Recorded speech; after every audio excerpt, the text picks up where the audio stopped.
when you're finally able to, let's be honest, realize a kid's dream. Yeah. You're telling a kid this is what's happening here. Yeah. That's got to be cool for a head coach. Yeah, I think it's always a good message, like good things come to those who put the work in. And Jayden Daniels is one that puts the work in. I saw it from the first time rookie camp was here.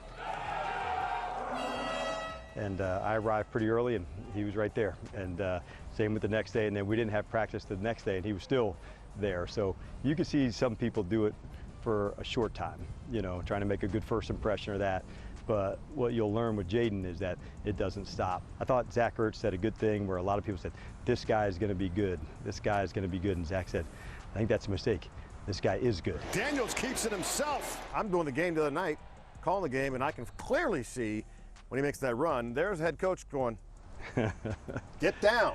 Yeah. But that's a good problem to have because you have a guy who is willing to do basically whatever it takes to get the first down, get the points on the board. It is, and there's also some lessons there, like all things that you want to learn and say, finding the right spots to compete.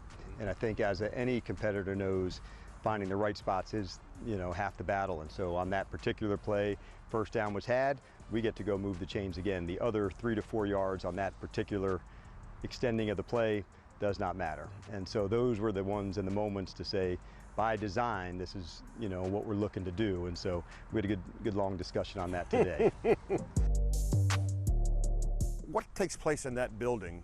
Your position coaches are going to lobby for guys. Can you take the viewer through that process of chopping down from 90 to 53? Yeah, and it's absolutely the toughest part of the job because so many people are going for it, you know, at the highest level. But really every time out here, that's a chance to perform. Post-game, there's a personnel meeting that usually takes place, coaches and scouts. You go through every player on the roster. What'd you see it at practice? What'd you see it in the game? What would you like to see more of next week? What other versatility things are there? How would this player fit into the rotation? So you start moving forward into those things. But the conversation about the roster is always ongoing with Adam and I.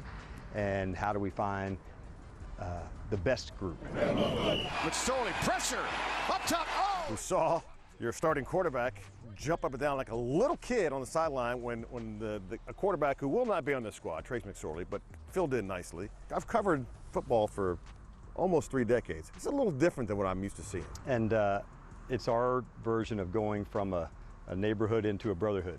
You know, people in the neighborhood, you wave hello, but you keep on moving down the street a lot of time. Yeah, that's my neighbor, he's a good guy or a good gal. But a brotherhood is different, you know, and you have their back and you're pushing forward. And so that's what's fun to see about this team has gone into brotherhood mode of supporting one another and wanting to demonstrate that trust and love for one another. And so when you have those things and they're able to demonstrate it to one another, I think that's a really cool thing. And for us, why be like everybody else? You know, we want to be unbelievably tough and connected. And so we don't just have to be normal at that. And so that's a gap that we can step into and we plan on.